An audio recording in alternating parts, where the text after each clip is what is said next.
Welcome back to the Frisky Risky podcast.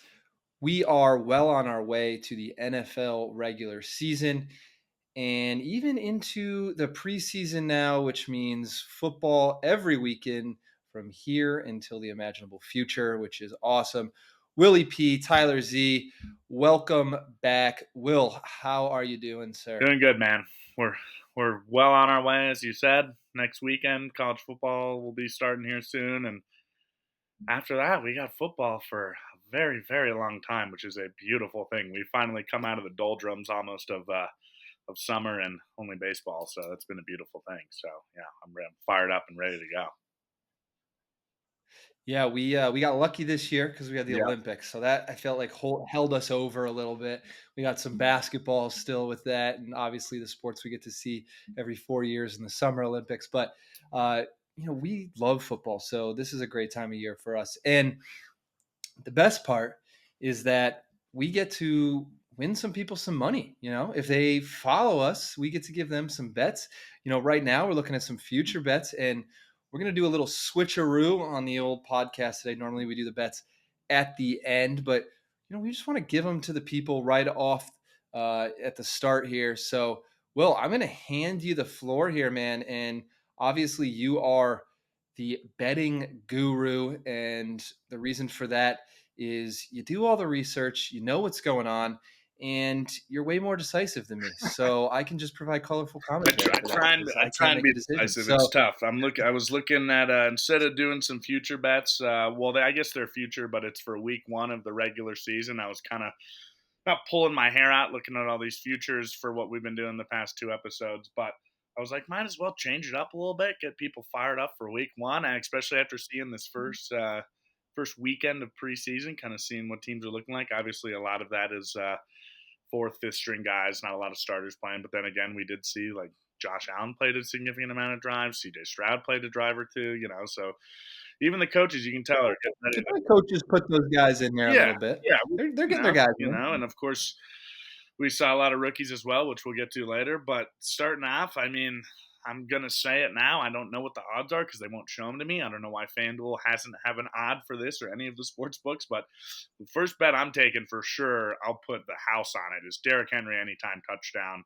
I'm sure it'll be close to even money. It might honestly even be minus money by the time they finally put the odds out. But I love Derrick Henry to get into the end zone in his first game as a Raven. I think most people are expecting that as well, since that is, I think, the most bet on future rushing touchdown prop this year. We talked about it in our first episode back a couple weeks ago. When we talked about it then, it was over 9.5. So for him to score 10, it was plus 100, I think. Now, so many people have put their money on that. It has now moved to 10.5, and I still feel decent about that. But just for week 1, I love Derrick Henry to get into the end zone. I think they will give him a plethora of chances to do so, especially with that high-powered offense that they have in Baltimore. So I'll go with that. Yeah, I think they'll be itching to get him in some paper. And, for sure. Week 1, get their fans rowdy. Oh, yeah, for sure. My next one, it's a little shisty. All these odds are very close to even. A lot of people are not giving the Titans a lot of credit, but they excuse me. They play. Sorry, I thought I had it written down. I don't. I got to pull it up really quick. They play the Bears on the road for week 1. A lot of hype around the Bears. A lot of hype around Caleb Williams. That kind of new offense they got going with the Dunza, and obviously kept DJ Moore, signed him to a big deal, and now they obviously have Keenan Allen as well, the vet from the Chargers for all those years. The Titans are a 4.5-point dog going on the road in week 1. I love the Titans to cover the 4.5. 4.5 is a great number because obviously you can't win by a field goal to cover. If you're the Bears, you got to score a touchdown. Titans have, like we talked about last week, really bolstered up that defense. I think the Titans will give them a little bit more of a scare than Vegas and people are expecting. So I'd take the Titans to cover that 4.5. Do I think the Titans will win? Probably not.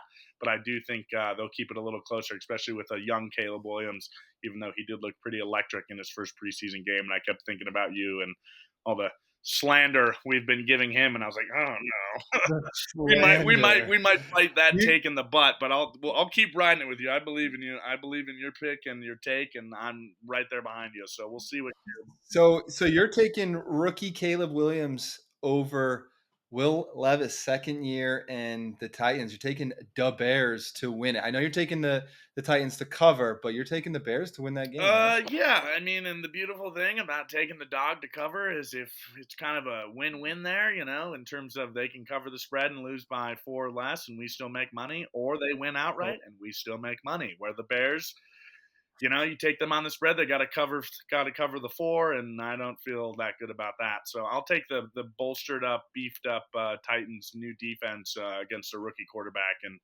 yes, do I think Caleb Williams will have explosive plays? For sure. That's who he is. That's why he was the number one overall pick and has all this hype. But at the end of the day, week one's a big task, and the lights will be bright for the number one pick of oh the yeah. 24 draft. So I do like the Titans to cover. It's also minus 115 right now. We'll see how those odds look once we get closer to week one, but I'm sure it'll stick around there. Maybe depending on the hype that keeps building around Caleb Williams, that spread might go up a point or two in favor of the Bears. We'll see, and if it does, if it gets to plus 6.5, plus 7.5, even more of an incentive for me to take the Titans on the spread on the road. So This is an interesting game because it's at yep, Chicago, right? I think so. That's huge, obviously, for Caleb Williams. He'll have his fan base behind him. He won't have to deal with, which obviously he's used to. In college sometimes. I mean, even more with the stadiums that those big colleges are in. They're actually bigger than the NFL stadiums, but won't have to deal with um, all the opposing fan base. So that's huge for him. And this will be Brian Callahan's first game, right, as a Titans head coach. Um, so we'll see, what he can do, right? 100%. I mean, with Vrabel gone, what he's put together and what this team is able to do against a rookie quarterback. I think that's going to be very interesting for a new coach to go up against a rookie quarterback and see how he does. Yeah, 100%. And moving into the next one, we got my next pick. I've been kind of fighting this one back and forth because CJ Stroud is obviously the reigning offensive player of the year. Had a phenomenal rookie season. They got Stephon Diggs in the offseason. They've Joe Mixon. They've bolstered their defense as well with Daniil Hunter. Texans look good. Everybody loves the Texans, but they got to go on the road. Week one, divisional game in the AFC South against the Indianapolis Colts with a healthy and fresh AR-15. Give me the Colts at home dogs plus 108. Juice me up. Come on. I know that, like I said, everything I just said about the freaking Texans, they look spicy. They're minus 126, but the spread is 1.5. What are you talking about, Vegas? Give me the Colts home dogs. I'd love to see AR-15, which I think he will come out guns blazing, flinging that ball around the field. He'll use his legs as well. Granted, Josh Downs is injured, so we'll see how that works out. That's what I was going to ask. You think Josh Downs is on the field or not? That's the I don't care. question. We got Michael Pittman Jr. Everybody, I love Michael Pittman. He was a great fantasy guy for me last year. And with Downs out, and we'll see what happens. We got a couple weeks still, obviously, but if Downs is out for an extended amount of time, Michael Pittman will obviously get even more targets. Granted, that means I'm sure he'll draw more coverage, but I love the Colts and what they're doing. Jonathan Taylor's healthy; he should have a much better season this year. Seeing the Colts at home as home dogs with their budding quarterback and AR-15 coming back healthy, I like that juice a lot. So give me that at plus money, right on the money line. Who cares about the spread? 1 point, and it is a divisional game. That's always a big thing. I feel like people um, seem to overlook sometimes. It's always tough to start your season in a divisional game because it sets the tone early for how that AFC South is going to look. And obviously, the Colts are itching to make the playoffs this year. They're plus 140 right now to make the playoffs. I'm not saying they will, but they did last year with Gardner Minshew and a beat up team. So now that they got their guy back, I like the Colts to take the win in week one and kind of shock the NFL early and give D'Amico Ryans a little back to the drawing board, if you will. If you know what I mean. I That's interesting, man. I'm gonna go opposite on you in this one. I like to take I like the Texans in this game, even though it's on the road. I love that I feel like we match up completely on these. So I'm interested to take that first one that we're going to take a little step apart here.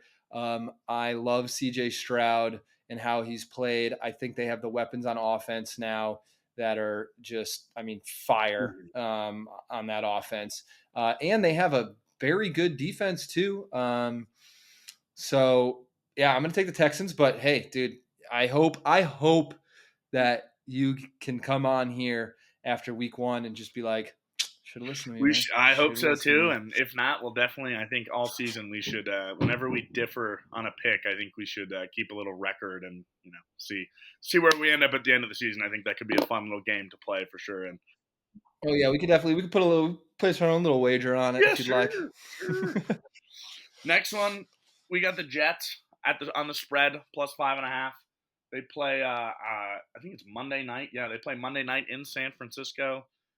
I hate to say it, I'm buying into the hype of Aaron Rodgers coming back. This bolstered offensive line, Brees Hall feeling healthy, looking good. I don't know why, but I'd like to see Aaron Rodgers hopefully play more than one drive in the opening game of the year, and hopefully that bad luck doesn't continue from last year. But I do believe in the Jets. Again, I'm not taking the Jets on the money line. They're almost +200. So I believe in, obviously, the Niners at home. Purdy's a menace. But we'll see how that offense reacts without Ayuk there. Obviously, he hasn't left yet, but it seems as if he is definitely trending on getting his way out of the Bay Area. But yeah, I like the Jets to cover the 5.5 again. So Normally, I feel like I would differ on this one, though. I am still worried about Christian McCaffrey and his calf. I don't like soft tissue injuries in running backs at all, and we're going to talk about Jahmyr Gibbs too here pretty soon. Those just worry me because soft tissue injuries mm, linger and can be re-injured pretty easily. And I'm not saying he's going to. I mean, Christian McCaffrey knows his body mm, pretty well, but obviously his history.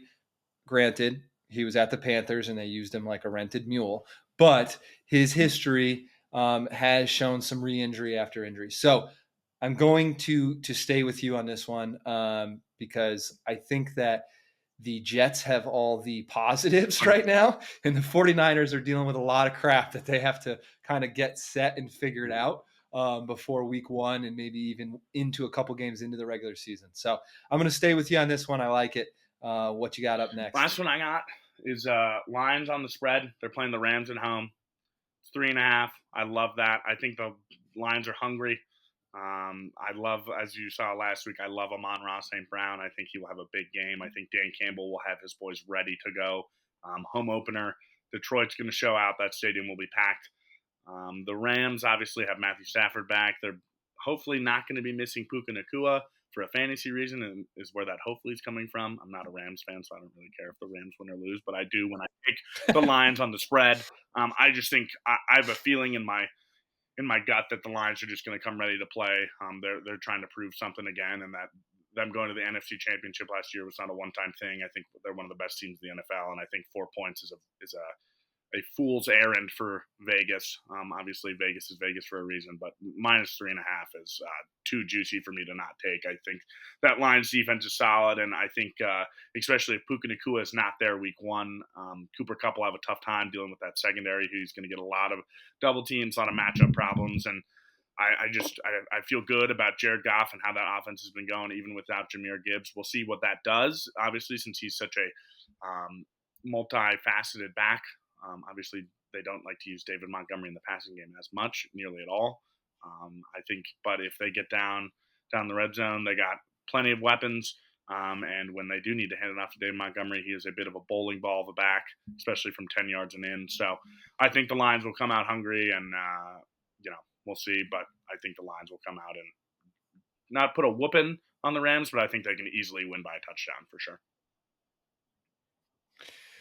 I couldn't agree more, man. I am so far on the Detroit bandwagon that it's embarrassing. I love Dan Campbell. It's funny because a couple years ago, Detroit wasn't even a team you talked Mm-hmm. about just because they literally didn't matter, and now they are just crushing it. I love it. They're making headlines. They got top players, and I mean we've already talked about we think they'll be number one in their division.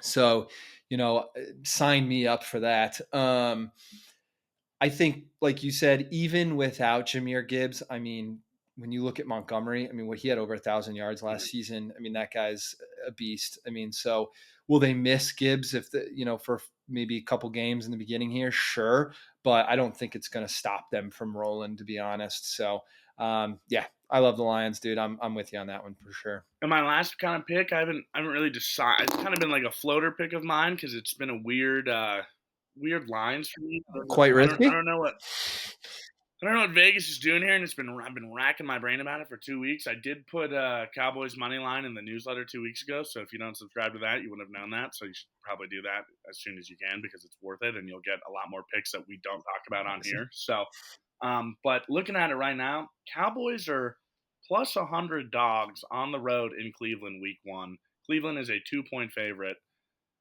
I know Cleveland has a phenomenal defense. I want to say take the Cowboys at plus 100, but I feel a little weary about that if CeeDee Lamb is not on the field. So that's why I'm kind of saying this is kind of my floater. Keep it in the back of your mind. Put it on the back burner pick. We'll see how these lines develop, and we'll get into that next week. Hopefully they've changed a little bit, and there's a little more clarity from Vegas. But as we know, Vegas doesn't like to give any clarity because they like to make money and they don't care about it. That's how they make their money without So I'm clarity. trying to give it to you as well. I'm I letting you know that the pot is a little murky right now, but it will be cleared up here soon. I'll give it a couple more stirs and we'll see what happens. But I would say if CeeDee Lamb's not in the field, not just to be wary, I would not no, take that if he's neither not would on I. there. I Neither would think I. I'm trying to be Cleveland's gonna. optimistic and hold out hope. And then again, Jerry Jones said you're missed, but you're also not missed. It was a very backhanded compliment, and I'm like, Jerry Jones, what the fuck are you doing, man? Excuse my French, but my God. I just saw that they became the first organization to eclipse was it 10 how much? A couple billion or something? Was Yeah, it like something 10.6 or crazy? something. Yeah, I think they were first to eclipse 10 billion or something like that. Yeah, they don't have enough money to pay the guy that's, everyone comes to see. It's an absolute joke at this point. But hey, I guess that's how you have that much money as an organization is you just don't pay your guys. So, what are we gonna do? They're Just all like in Paul though. They're all Feinbaum a in couple to win weeks this ago year. talking about CU and how they're irrelevant for a college football playoff spot, but Deion Sanders is the best salesman in college football. I would say the spitting image of Deion Sanders in the NFL is Jerry Jones because he has obviously done a great job of building that brand, even though they are the biggest disappointment in the NFL. So I've been to Dallas. Oh It's a yeah. beautiful city, and I think they look at their life through rose-colored glasses when talking about pro football. Because man, I don't know how you keep putting on that jersey every weekend and going through those trials and tribulations. It hurts my heart even thinking about it. And I'm a Broncos fan, and we've had a rough couple of seasons these last couple of years. So my goodness, but yeah, we'll see. I mean, I hope CeeDee Lamb's on the field. If CeeDee Lamb's on the field for Week 1, I'm sure that line will change, and Dallas will turn to a 125 to 140 favorite, and the spread will probably jump in favor of Dallas to win by 3 at least would be my guess. But yeah, we will see. I don't know. Also, Zeke's back. Maybe he'll have a big game. I doubt it, but we'll see. I don't know. Yeah, we're going to talk about that a little bit later too, I think. But well, let's turn our attention to some injuries that may affect some of those bets coming up here in week one as we get ready for the season. And the first one we've already kind of touched on, Jahmyr Gibbs, obviously went down with a hamstring injury. So I already told you this worries me. After looking at running backs over the past few seasons, soft tissue injuries are brutal for running backs. I think that's a couple reasons because of that. One, what they have to do, right? I mean, they have to be explosive. They have to decelerate really fast, which your hamstrings help with. They have to change direction. It's not great. So when you look at hamstrings, when you look at groins, when you look at calves, all of that plays a part with a running back, and they're getting tackled, or blocking on almost every play. So there's a lot of contact, a lot of use for them, and so this is why some of the NFL coaches and GMs were talking earlier about how much do they want to pay running backs because they do get injured and it takes a while to get them back because if you rush them back they will get re-injured. And so the average that you see a running back with a hamstring out is 3.5 games or 3 to 4 weeks, I should say. Obviously, we're in the preseason, so it won't be games necessarily. But I do think we're going to miss him for for game one, and maybe even game two, for him to recover. So that's something I think you have to think about. I think he's a top running back for fantasy too, and it's someone you may have to store on your bench for the first 2 weeks. It may help you. He may fall a little Mhm. bit, so you can get him a little bit cheaper, if you will. But definitely something to think about going forward. Yeah, and the thing that I was thinking about too, from talking with you about this, is how easy it seems that running backs, especially, and well, just anyone that hurts a hamstring, how easy it is to kind of re-aggravate that injury. So that's what makes me worried, like you said, and hopefully he's not out for a super extended amount of time. Hopefully it's 1 to 2 weeks, whatever, into the regular season. But my biggest fear too, even if I got him late in the first round at 8, 9, 10, depending how big your league is, if you're in a 10 or 12 or whatever, hopefully that if you do get him at a good value spot, he does not re-aggravate that, and continues to linger into the early part of the fantasy season, because that's obviously where a lot of traction can be gained early. Not saying that it's going to be the end of your year if you do have him and he misses 4 weeks or 3 weeks or whatever, but as we saw with Jonathan Taylor last year, a bunch of other running backs, things can linger and it can definitely bleed into the extended back half of the season for sure. Yeah, absolutely, absolutely. Well, we might as well touch on Josh Downs since we talked about him a little bit earlier as well. High ankle sprain. This brings up the question of the Colts in trouble. Obviously, Willie P. You based on your bet, you don't think they're in too much trouble, but high ankle sprains can be bad in wide receivers. Obviously, everyone knows what a wide receiver has to do: a lot of cutting, a lot of jumping. You look at someone like Mike Williams. Prior to his ACL tear, he had a pretty bad high ankle sprain. I think that was maybe 2 years ago. Injured, took some time off, a couple games, came back, immediately re-injured. Like first play, retweaked, out again. So, Josh Downs, another one of those kind of injuries in wide receivers, like a hamstring would be in a running back that you just, and a hamstring would be in a wide receiver that you just don't want to Mhm. see.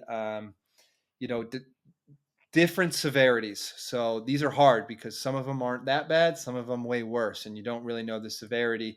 Obviously, the team does, but if you're rushing back, you're looking at a re-injury. So it's for the Colts definitely a little bit nerve wracking, and for Colts fans. But you heard it from Will. He's not worried at all. So Will, tell us why. Tell us why you're not worried despite the injury. Again, the Colts got their guy back under center, and Anthony Richardson. He's going to be good to go. He's an electric talent. He's poised to have a big year, especially after the start he had last year. And again, I love Michael Pittman Jr. He's a solid wideout. We will again see, like I said earlier, we'll see how this changes. The looks he gets, I'm sure his target share will go up if Downs is not there to start the regular season. I know, I'm almost certain it will. That being said, will he call in more of those targets, or will it get harder for him to make plays given that he should be drawing more coverage?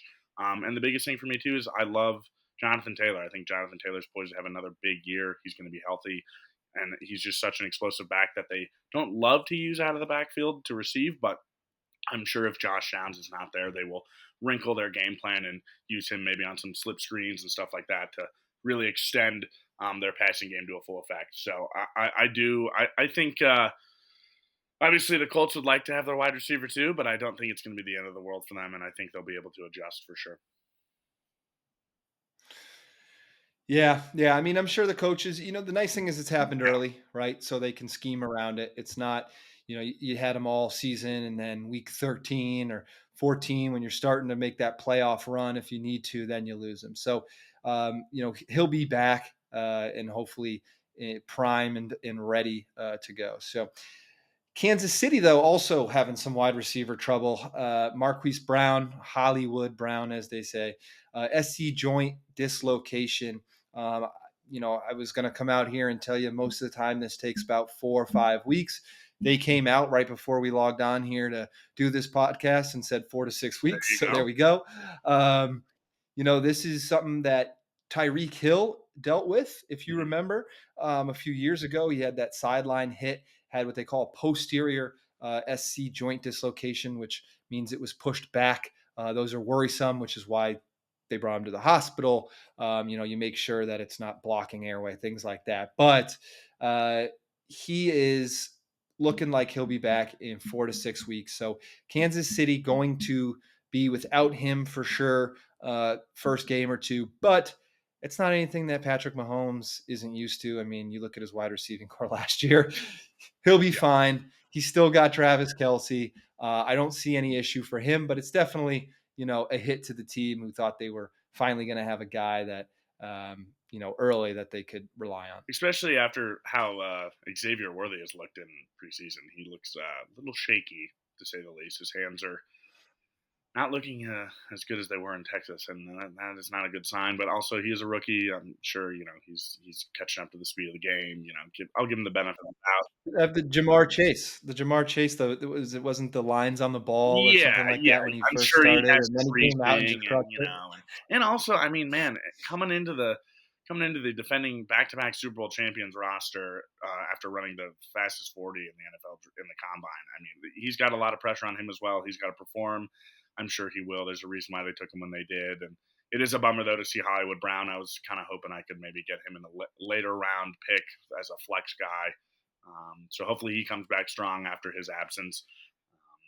And I'm sure Patrick Mahomes is bummed to not have another speed demon, a little poor man's Tyreek Hill, if you will, to start the season. But as you said, it's Patrick Mahomes.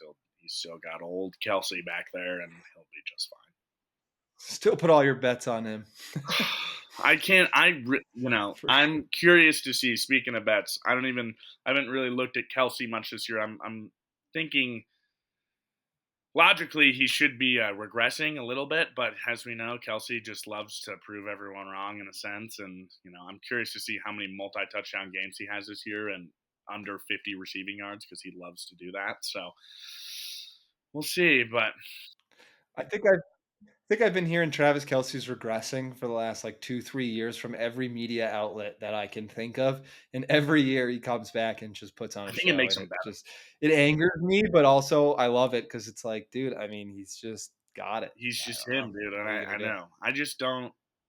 I've been waiting for the headline that him and Taylor broke up, so we don't have to see her anymore. But I think it's going to be another year of the Swifties, which is whatever. But also, if he did, It's gone down a I also little. want to see them Thank break God. up purely because then he'd probably get on his villain arc and go berserk. So if you had him on fantasy, oh man, everybody who gets him on fantasy this year, I'm sure is waiting for him to.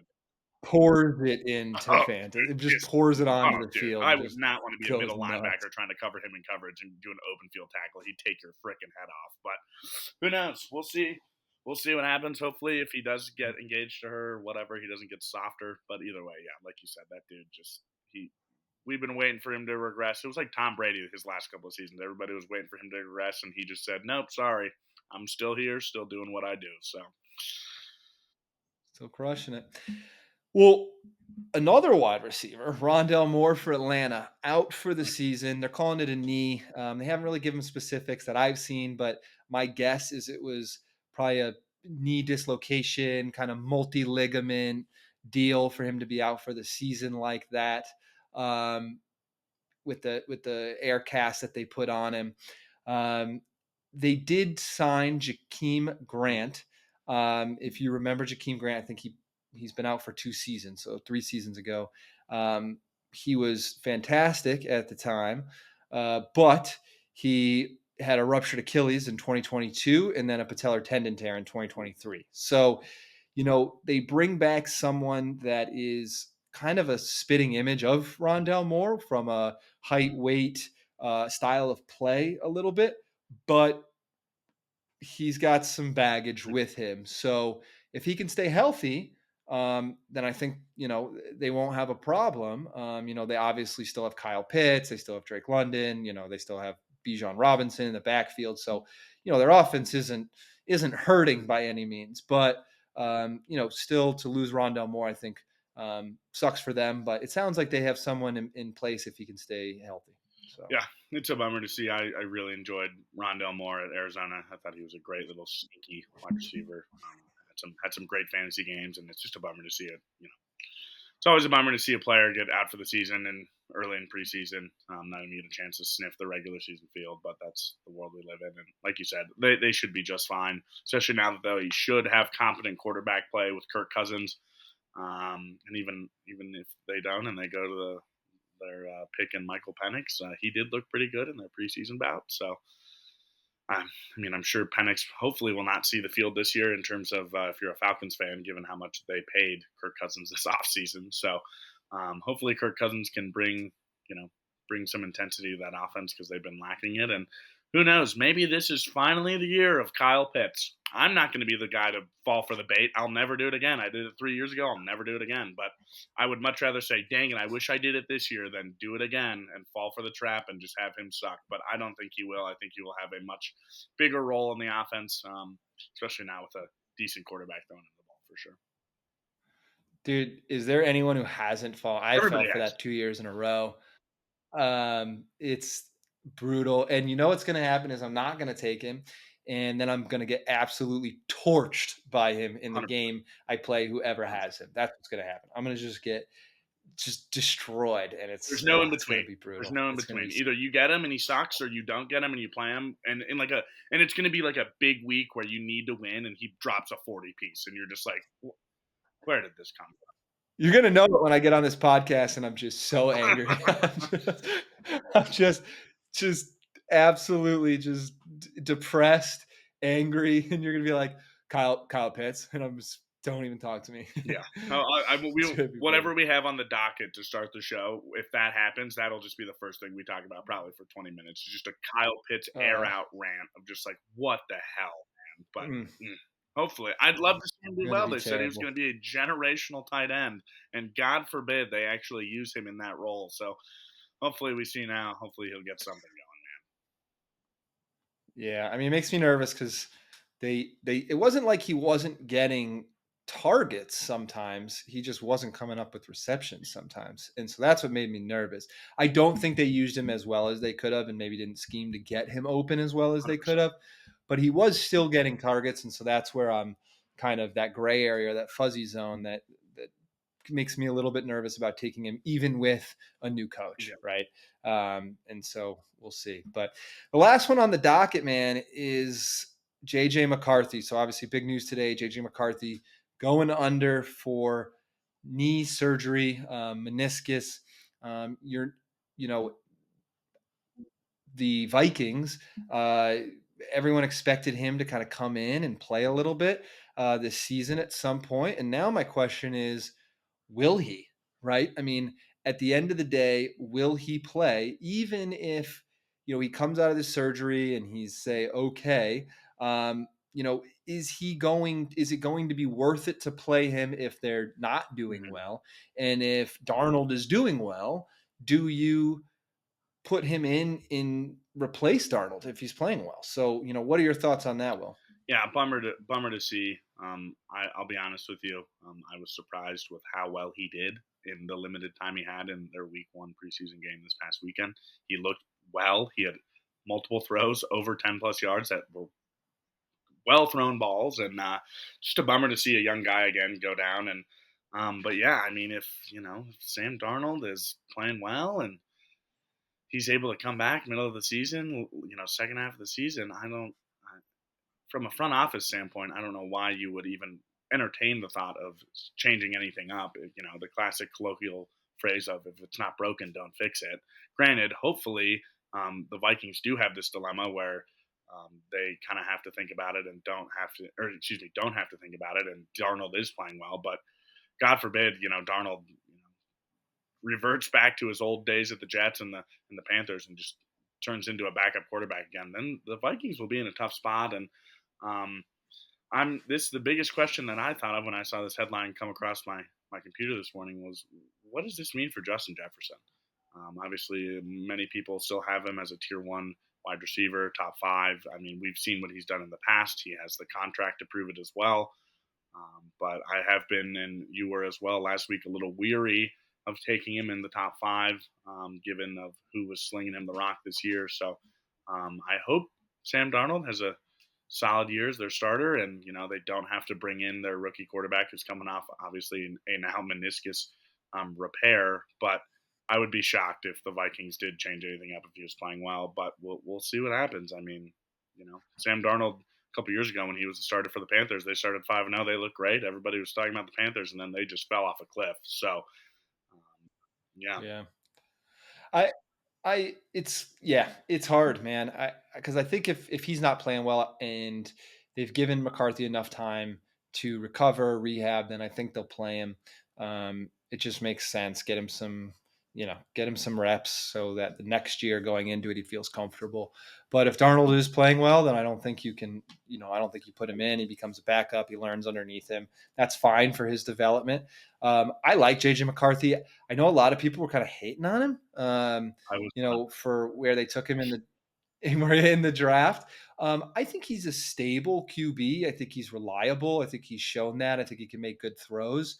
So I hope he does well. Obviously, we've talked about where we think the Vikings are going to end up, which isn't good, yeah, but in their yeah, division.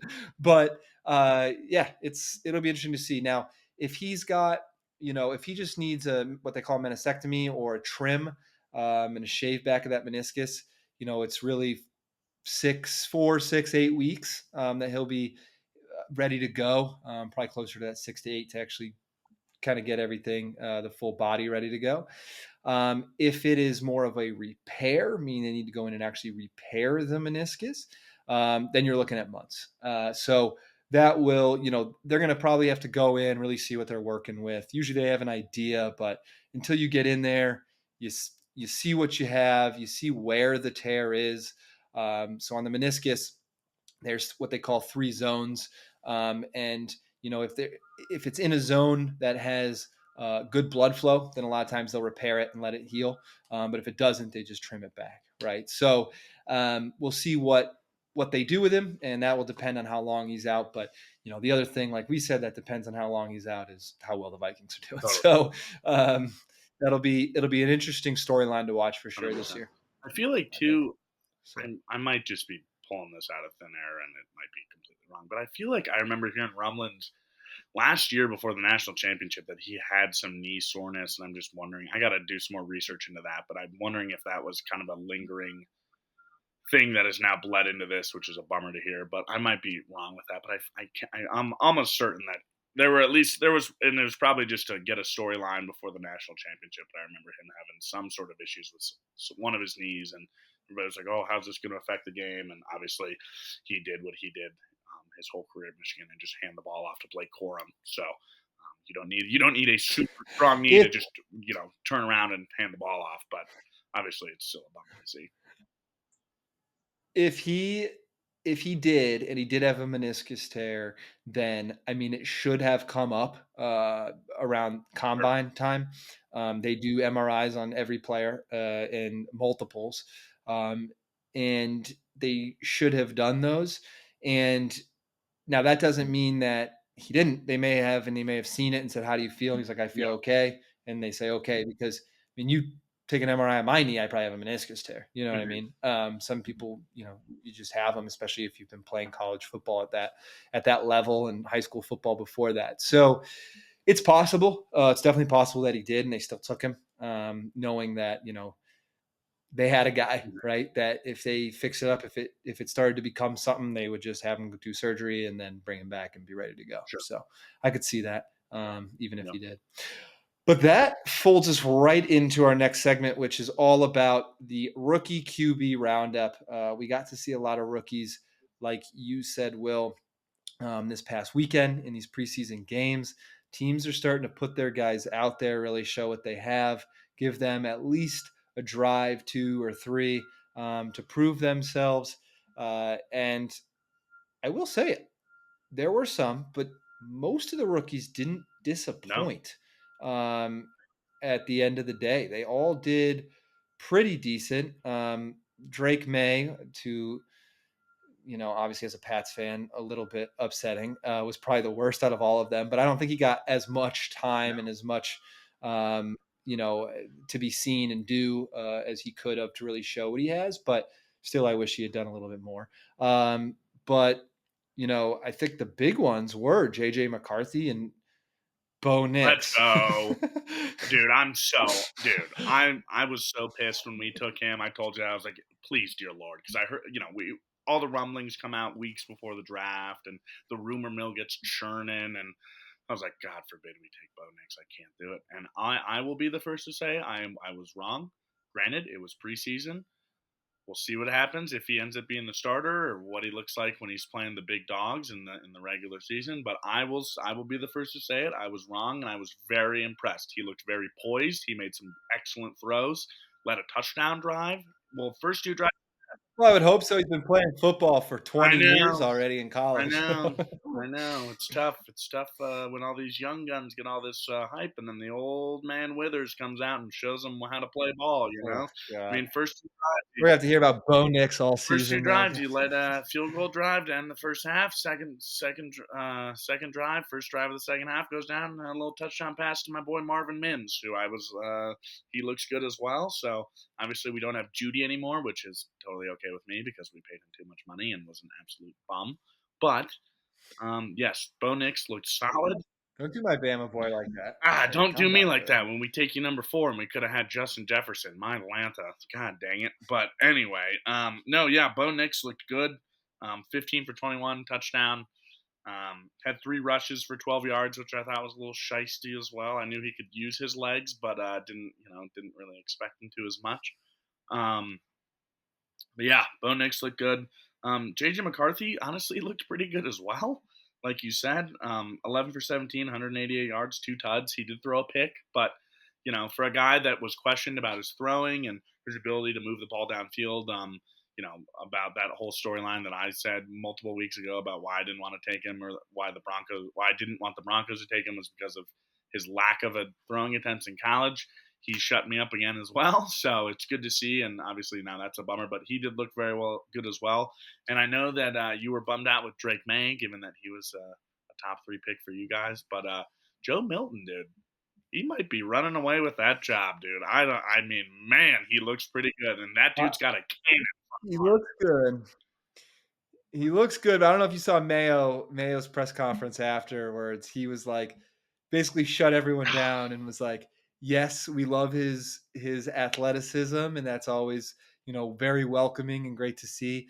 But if he doesn't freaking put that ball away when he runs with the ball out here, Yeah. and I mean he's just asking to fumble that ball in a situation where we need a good play. But like you said, I mean, I think you got to get him on the roster, and you can use him in so many ways. I mean, maybe even bring a little wildcat Oh, action. I mean, I know not too many people do too much of that anymore, but there's some options there.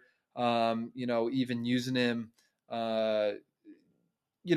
when they know you're going to run, mhm. right?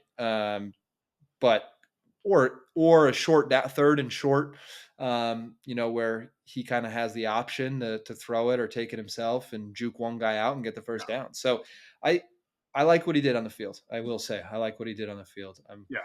I still think we could have taken Marvin Harrison Jr. or say Malik Neighbors and had Jacoby Brissett with Joe Milton as the backup for now. But hey, here we are. I hope Drake May And does Drake May well. only We'll had see 7 though. snaps, so people need to calm down a little bit as well. But it was a Yeah. very, very small glimpse into what you're getting into, and you need reps, and obviously they didn't give him the reps, which I understand. They're not trying to, I'm sure, overwhelm him and overuse him early, but I'd feel good about where you're at in terms of QBs right now. I mean, hopefully this top 3 pick and Drake May pans out, and if not, you got a guy that at least has a cannon and some legs on him, and maybe can stop the bleeding a little bit if you guys have a bad start to the season. But we'll see. So at least you have options. That's always a beautiful thing to have at quarterback, and that's what we've seen as well in these past couple of years with Kirk Cousins robbing people of these major contracts because the end of the day, you don't have a lot of options most of the time, and you got to pay the man. You got to pay the man because you don't have another option. Same thing with Jordan Love this year. I mean, what was your alternative to not paying Jordan Love? You didn't have one. So at least if Drake May is Yeah. not the option right away, you have a chance to either play Joe Milton, who's a later round pick, or yeah, we'll see. And but also, I'm sure. Have they said is Brissett their starter for week one? Have they made that decision yet? That's what they were kind of That's leaning what towards, for sure. We'll see, as we get closer here. But yeah, that's kind of what they were definitely leaning towards. But it'll be interesting. It'll be interesting. And then the big guys did pretty well too. Caleb Williams, 4 for 7, 95 yards, 13 rush yards. He did better than expected for how much crap we've been yeah. talking. No, And Jaden he made some Daniels. decent throws, and I was like at work at my sports bar, and I was like, "Oh shit!" Like, and there was a bunch of Bears fans. Exactly what we talked about. We're just like, Oh oh crap. man, But we'll see. We haven't. This is yeah, preseason. no, I'm not dying on any. I'm not. yeah. We're gonna. I need to see some more from everyone before I come out and say I was wrong. And again, too, That's for a sure. lot of people really like Jaden Daniels to win Rookie of the Year. He again, he only went 2 for 3 for 45 yards. He, did not have another. Like JJ McCarthy did not have, or not JJ McCarthy, excuse me. Like Drake May did not have many snaps. So we'll see how it pans out into the rest of the preseason. But yeah, it was good to see. And the other one that I keep forgetting, who had a decent day, was Spencer Rattler of the Saints. 9 for 17, not the best pass completion, but 107, averaging 8.2 a pass. And had 2 rushes, but one of them was for a touchdown. So we'll see what happens with old Derek Carr in New Orleans. But I honestly forgot that Spencer Rattler went to the Saints just because he kind of, he was such a high prospect early in his collegiate career, and then really kind of not fizzled out, but definitely found his lane, if you will, when he ended up going to South Carolina, and showed versions of his old self and why he was a 5-star prospect and was almost a number one overall pick a couple years ago. But you never know. We'll see what happens down in the Bayou. But maybe Spencer Rattler might be, depending on how that team looks this year and how Derek Carr continues to play, maybe he might get some time at the end of the year if they're, not going to make the playoffs or something. But yeah, we'll see. Yeah, I feel like the Saints have like I don't even think about the Saints as of late. So it'll be hopefully they can kind of when Drew Brees was there, they were always Oh a yeah, contender, and now they're just kind of there. And so they become like the Lions. I know, and that's why I hate But that Chris where Olave is their before, number one because he's a stud, and it's just like man, like yeah, he's just in like no man's land. It kind of seems like, and God, like I don't yeah, hopefully they can start. They've had some stuff with Alvin know. Kamara, before, and we'll see what happens. Hopefully they can kind of bring it back, and maybe Spencer Rattler is that dude who's going to do it. You Yeah, never know. I wouldn't put money on you're it, right. but you never know. And then Michael Penix, I think what 9 of 16 for 104 yards or so. So not a bad day, not a great day, just kind of out there doing his Yeah, thing. So good for him. But that's the roundup. I mean, overall, a pretty good day for the 100%, rookies. They showed out. They showed what they can do. 100%. So is it better than I think we've seen in the past as a collective group of guys that come out and just Yeah, do what they do. So I was happy to see it. I think the future is bright. So that's good. And now the fun part. Last week, Will and I went through our top 5 wide receivers for fantasy and 3 sleepers. This week, we are on to running backs, and it should be fun because I think wide receivers from a sleeper position, there was more hmm options and reasoning hmm behind it. I'm interesting to see what we've come up with for running backs because running back is harder. There's only a main one on the field, and so once you get past him, it's you're either looking for a guy who got hurt and another guy stepping up, or someone who kind of splits carries, and then how much are they really going to get in fantasy unless they're the end zone guys. So this will be interesting. But let's start with our top 5. Let's see the order that we both put our top 5 in, and as I mentioned earlier in the broadcast here, I'm very indecisive. So, like last week, my 5th is like multiple people, but we'll talk about that as we get into it. I'll start us off here. I think we probably have the same first one. I think everyone probably has the same first one. Maybe not. Maybe you decided that his calf strain was too much, but McCaffrey, I think, is number one on pretty much everyone's board. I think he has Has to to be. be. Um, as I've said, the calf strain does make me nervous with some of his past history of injury, but I just don't think you can count him out. I mean, if he gets through it and he's healthy when he comes back, then I mean, the guy is just he can do it every which way. I mean, he can do it, running the ball, he can do it receiving. I mean, he can even do it passing. We saw last year. So he's an absolute animal. I love Christian McCaffrey, even though I'm not a 49ers fan. He just seems to be like a good dude too, which is sick. Colorado boy. But yeah, number Oh yeah, one, number one for McCaffrey sure. by a mile. I mean, like we've been saying this whole show. Obviously, it is not ideal that he is dealing with some soft tissue stuff, any injury at all. But the fact that it is soft tissue and not ideal, but you would be a fool to not take him number one overall. And maybe you have to change up your draft strategy a little bit after you do take him one overall, and he maybe sits. Maybe you take with your top three picks. Maybe you take two more running backs to kind of cover your behind a little bit if he is going to miss some time. But yeah, I mean, he can do everything and anything.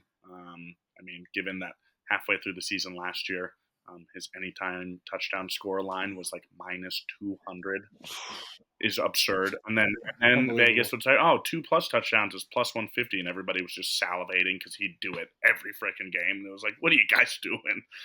Like plus 100. Just roll it over. They just kept rolling Yeah, it just over. like, oh man, the amount of times I took him to have 2+ touchdowns in a game, and it was very good odds for what it was on for one. I was like, this is crazy, man. So I'm sure Vegas has learned, and we'll see. But yeah, you have to take I McCaffrey. do I do like what you said there. You could take him and then take some more running back, and I think that is a big fantasy make or break now. It seems because running back wise, if you can get a couple good running backs, the depth at wide receiver in the NFL now is so good that if you can get one of the top RBs, you can get some wide receivers to make up a win. 100%. Like you can dig deep and find that, And if not, even in and if later not rounds. too, you So. take three solid running backs in your first three picks, and your wide receiver cores for some reason maybe doesn't pan out, or you have a bunch of injuries, yada yada yada. You can then dish one of those guys for some value, and because running backs are not a dime a dozen in fantasy, and they are I feel like the position that screws people over the most in trying to win a championship. So especially because they get hurt so much, and also there's never a wide receiver by committee, if you will. Obviously, you can have a team with a solid wide receiver one, wide receiver two, but it's not like they split carries. They're going to get that wide receiver one, and will get his as many targets as they normally do almost every game, just because that's their job. So, you Yeah, I would say now if you're in a PPR league, it's something to definitely know. consider. But Christian McCaffrey, again, I mean that guy, you're in a PPR league and he's racking them up there too. Hmm. So because he's used so much in a receiving role too out of that backfield. So obviously the clear number one. So we move to number two. Do you want me to go? Do You you can want to go. You go? can You go. tell me. You can go. You want me to go?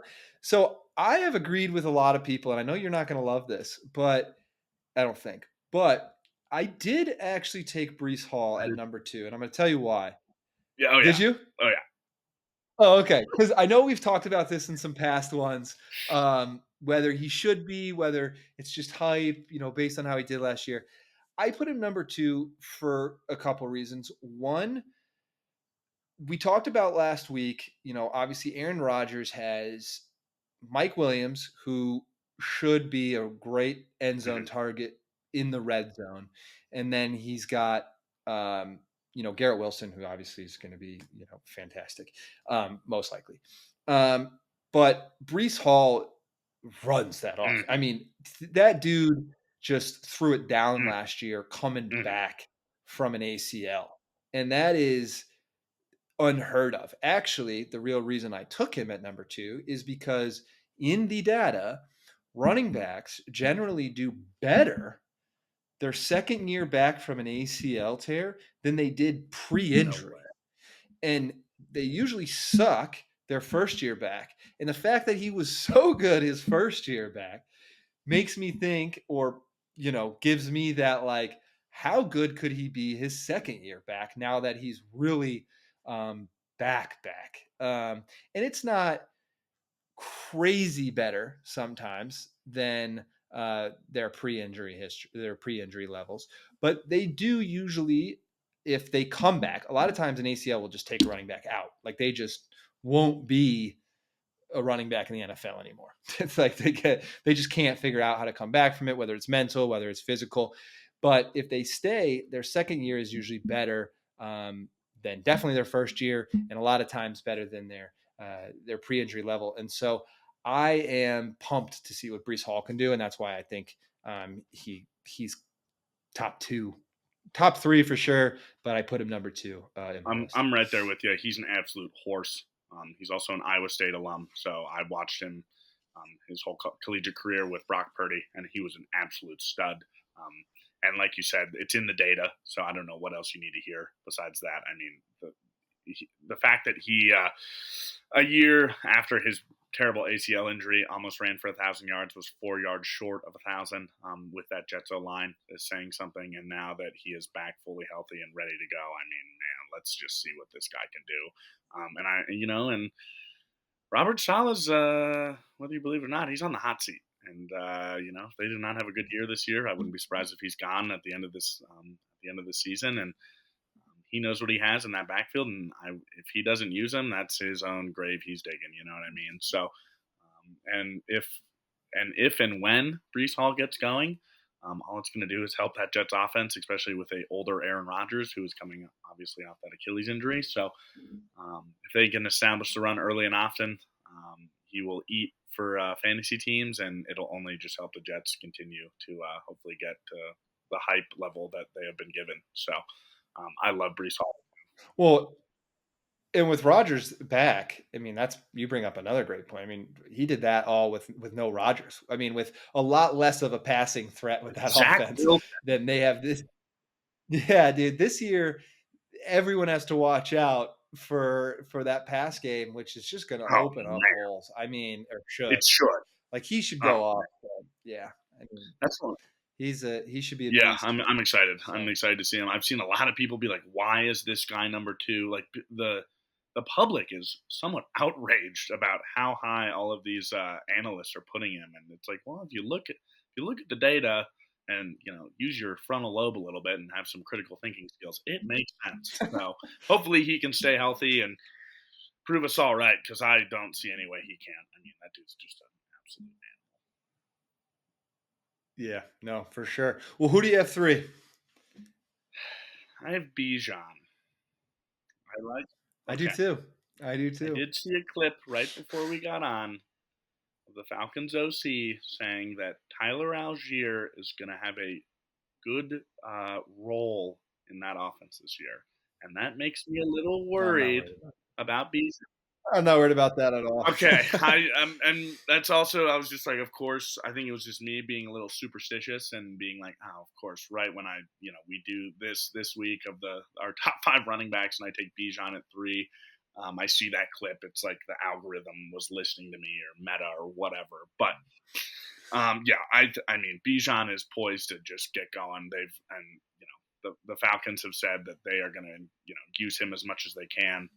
The fact that he almost had 1,000 yards rushing last year with Spencer Rattler as their QB and a pretty lackluster offense, and him not being used as much as everybody said they'd like him to be is saying something. And he also almost had 500 yards receiving. So I think they're just going to open the floodgates for him, and he will continue to just be used as that explosive back as well as a phenomenal receiving back. And I think it'd be silly to not take him at number 3. Yeah, I'm completely with you. Like you said, I think it was 976 last year, yard wise, rushing, and then receiving yards on top of it. He should be better this year, and I love him at 3. Let me tell you something, okay? Tyler Algier is going to have a massive part until Bijan breaks it off, and the coach is like, All all right. right, never mind. So I am not worried about that at all. I think that they will ride Bijan into the sunset. With once he gets going, and I think if you get him on your fantasy team, barring anything crazy like an injury or something, I think he's a great take there in that role. So he's young. I mean, strong. He's That got being it. said, though, So too, yeah, if you do take Bijan and Algiers still around late in the draft, definitely pick him up just to cover your own ass. Obviously, injuries happen, things happen. It's always good to have the backup running back of your star RB1 in fantasy, just in case, because like we've seen every year, some guy's going to go down. Last year it was Nick Chubb. Jerome Ford ended up kind of filling in that role and had some big games. It's always good to cover your ass for sure. So would I take him in the fifth for round? sure, No. for sure. Would I take him in maybe my last pick if he's still on the board? Absolutely. But yeah, hopefully Algier does not keep vulturing touchdowns from Bijan Robinson. Hopefully Bijan can just break off a big run or a big catch instead of we saw at the beginning of the season last year, because I ended up having Algier and bought into that whole narrative of him vulturing, and then all of a sudden it went away, and I was like, oh well, now he's completely Yeah, useless. So we'll see. yeah. And then you can't get No, anything for yeah, him. no, it was It's just a brutal. It's brutal. dead end in the road. It was terrible, but that's fantasy, baby. Yeah. Oh, that's it, man. All right. I think number 4 is where we may separate a little bit. Because there's no way at number 4 you have Ezekiel Elliott. No, I was kidding. I just want to see your You're gonna say like face. Rico Dowdle. I was like, it's a running back by committee. That's crazy. Like Zeke Metcalf. um, no, I have. I still do think we will separate here. I have, and I know a lot of people think he's going to be a bust this year because he's gotten so much hype for switching teams. But I have Saquon at number 4, and I'll tell you why. We have the same top Well, four. you're already It's so like, funny because people are probably like, this is script. do you have Oh yeah. Saquon? Oh yeah. Oh, I did Oh yeah. not think I did Oh not yeah. thi I've seen so much too where people think he's gonna be a bust this year No that I way. was like, No I way. you know, No I was way. like, we're probably like, "Ah, this guy's gonna bust." I all the reasons they that I have seen with all these experts saying he's gonna be a bust, and listen, I might eat my words, but is because he's going to fight for yards with Jalen Hurts. We've talked about this on this podcast. I don't think he's going to be fighting for yards with Jalen Hurts. I think last year was enough for the Eagles to see that Jalen Hurts' knee was injured by the end, and don't tell me it didn't hurt them in the playoffs. And they don't have Kelsey anymore. And I'm not saying, that they're not still going to do the tush push, every so often. But I don't think they're going to rely on it because it got stopped once they refs started 100%. realizing that Jason Kelsey was screwing with the defensive line and moving the ball. And I don't think they're going to rely on it with the injuries to Jalen Hurts, with a back like Saquon Barkley behind them, with the offensive line that they have, which is one or two, depending on how you look at it. I think Saquon Barkley is going to be definitely a top 5 running back. I think he's number 4. I get where maybe you can get him 5 or 6 for lower. And if that's the case, then yes. But I still think that at 4, you're getting a great, reliable running back who isn't on the Giants anymore, meaning they're not using him. He's not the only offensive player that the freaking team has, like they did with Christian McCaffrey on the Panthers, like we said. And you got, AJ Brown and Devontae Smith on the outside. You always have to worry about them. Again, you can't just stack the box. I think they're going to scheme it well. Like you said, coach may be on the hot seat here too. I think Saquon gets his, and I think he gets a little renewed energy, a little shot of adrenaline, if you will. And I think he's a number 4. 100% agree with everything you said. I will buy into that hype all day. The moment that headline came across our screens, I was shocked, but also just grinning ear to ear because we are finally, I think, going to see the Saquon Barkley that everyone was expecting out of Penn State. Not saying that he wasn't that in New York, but it definitely was a dimmer version of, I think, what everybody expected, because him at Penn State, he was an absolute monster. And there's a reason why he was that high of a pick to begin with. And like you said, I think the Giants just overworked him and overused him way too much. And everything you've said, I completely agree with. He has weapons around him that will take some weight off of his shoulders. And like you said, I have a hard time believing that the Eagles ownership and front office is going to want to continue to use Jalen Hurts' legs as much as they did last year, if they want to have any chance of having another late playoff run like they did 2 years ago. So, yeah, I think Saquon is poised for a big year, barring any injury. Obviously, he has a pretty extensive injury history, but obviously, when you're getting as many carries as he was a game, it's pretty hard not to get at least a little bit injured during the season. So, yeah, I love Saquon. I really hope. I already know that one of my drafts, because we've already done our draft order. I think I'm 6, and I'm praying to God some idiot in my league just lets him fall to me. I will be so happy if I can get him with my first pick at 6. I don't think he will, but you never know. Yeah, and just his versatility is otherworldly. Well, you're at number 6, Yeah, you're saying? 6 in a 10-man league in one league. Well, you'll be. I mean, it depends if guys are taking wide receivers too. Then you're going to be.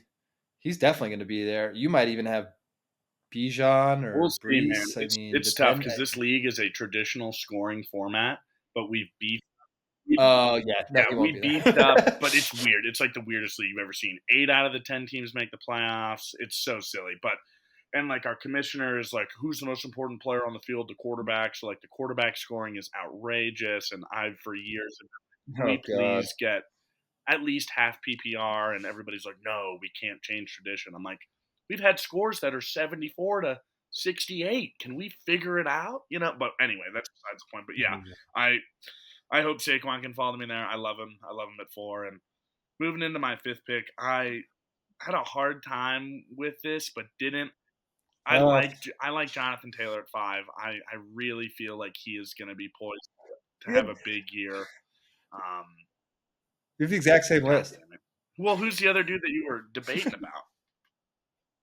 Well, I liked Gibbs Me until he too. got hurt. Is the 100%. problem? 100%. I can't in good No. conscience put him at Mhm. 5 with a No. hamstring injury. And then, Kyron Williams obviously went off last year, but I just don't think I I think when you have a year like that, you Mhm. regress a lot of times. So I have him, at like 7, 6, probably 6 with Gibbs hurt maybe, but 6, 7. But I had Taylor / Gibbs and then Williams after that, just as like but That goes yeah. perfectly Anyways, into one of my 3 sleeper running backs. Talking about Kyron Williams, and you saying that you think he's going to regress. I think he will regress a lot as well. I don't know why. I just don't like the Rams that much this year. Of course, I'm betting against them in week 1, but I like for to just go right into the sleepers. I love Blake Corum. Love him. Dude's a horse. We've seen what he did at Michigan. I'm not saying you should go get him high, but yes, I think you stash him on the bench. Like you said, it's hard to repeat what Kyron did last year. I hope he doesn't regress because I have no ill intent towards him. I'm just like you, using our brains, and that's why I love Blake yep. Corum. If Kyron Williams regresses, maybe they kind of give him a little less of a workload, or he gets hurt. Blake Corum is young, spry, and all that dude knows is how to run downhill. So I love Blake Corum as a stasher. Great sleeper. Hopefully he will get some time. I think he will. I think that's why the Rams took him, and I think again they took him to hopefully take some of the load off of Williams because it's not what he did last year is not sustainable for a full 17 game season. But yeah, I love Blake Corum as one of my 3 running back sleepers for sure. I like it. I like it. Yeah, Blake Corum he was an animal at Michigan, and I definitely think that if you stash him there and something happens or Williams just isn't doing it, then they're gonna get him in there, and he's gonna be Well, Williams to me crushing. is so much more of an elusive back, where Corum is just fucking run it up your throat. And Wear Yeah, down the and defense for maybe sure. Sean McVay, not by committee, but maybe they'll do kind of maybe a little 1-2 punch where they run, Kyron for a couple snaps. It gets going. Maybe he slows down, gets stopped once, and then boom, they need a 3rd and 3. Here comes Blake Corum for 15 yards. You know what I mean? So um, we'll see. But yeah, I think Corum is going to a great pick by them, great addition. Sean McVay is obviously a very successful coach and is smart, and I think he saw the bruiser back in Blake Corum for sure. Yeah. My first sleeper is Trey Benson. He is behind James Conner on Arizona, who stays hurt.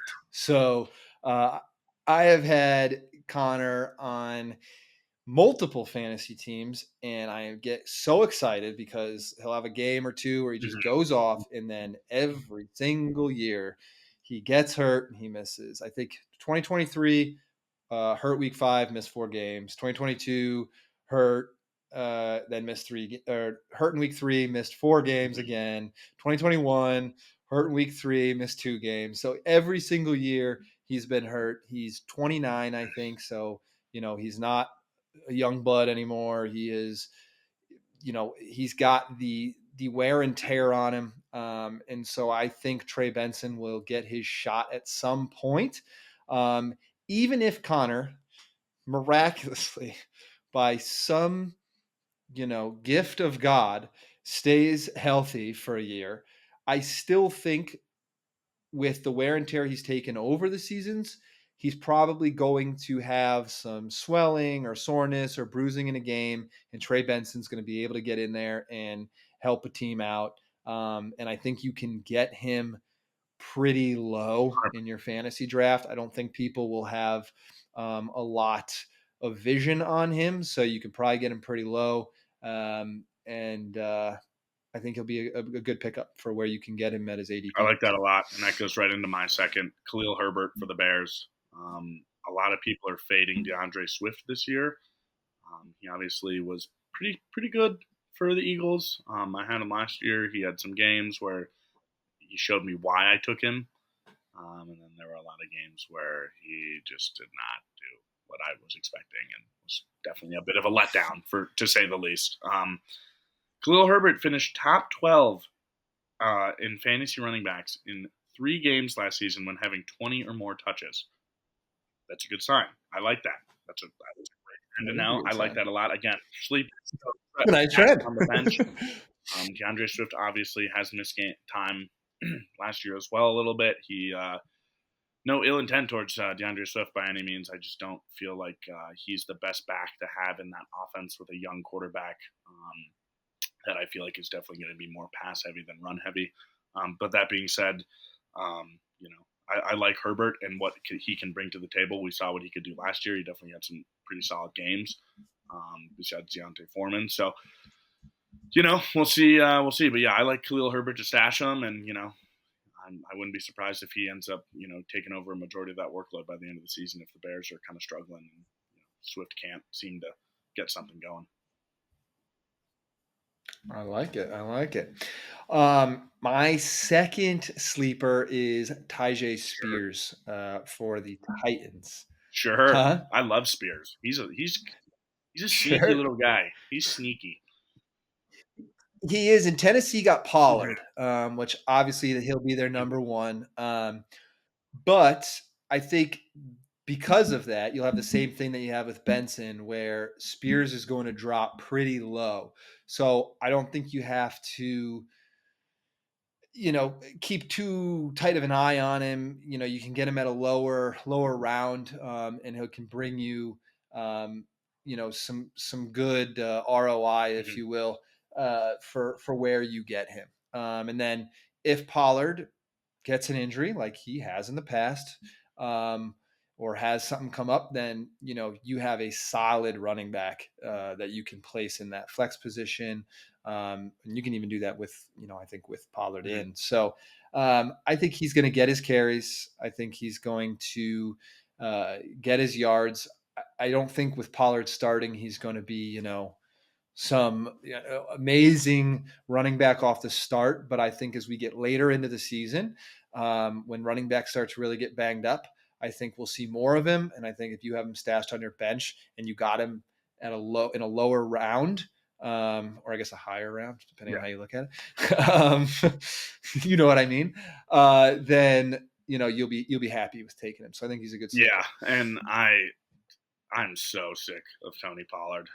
In that weird quarterback standard scoring league, we do a keeper, and I bought into the hype last year of Tony Pollard having the number one job, no more Zeke, all this and that, and he just shafted me. And I am, oh man, I'm so sick of that dude. I even named my team Pollard Greens. It was awesome, and then he just all season, and I'm like, hated it, man. So I love Tajay Smith.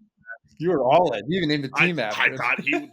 The amount of people on ESPN and all of the major fantasy outlets that just gassed him up, which I get, it all made sense, and then he just absolutely was a. He was one of the biggest busts of the fantasy season. Like, oh man, he was a bummer. But my final sleeper is Jaleel McLaughlin from the Denver Broncos. That backfield is wide open. Obviously, Javonte Williams was supposed to be the franchise back for us. He had some bad injuries a couple years ago and has really never seen anything since. And everything I've seen out of camp all preseason is he's fighting for a job at this point. Is he just has not come back the same way. Jaleel McLaughlin on the breakaway run rate, which is runs of 10 yards or more, was 15.6% in 2023, which led all running backs. And he also led all running backs with 2.26 yards after contact. So he's small, he's feisty, but that dude loves to break tackles, and when he does, he can get more yards. I think he's another great option, and I would not be surprised to see him fall into the running back one slot for the Broncos by the start of the season. So on ESPN, at last I saw, he was the last listed running back, 50 out of 50. So talk about value. If you can get him and stash him, I think he will easily surpass that ranking that they have given him preseason. And I like McLaughlin to continue kind of what he did last year in his rookie year and continue that explosiveness. So the one thing I don't like about him is his size. If they do give him a increased workload on the ground, I think he could definitely has the ability to get banged up pretty easily. But if you are leading all running backs in yards after contact, he obviously can take some hits. So we'll see. There you go. The Denver Broncos.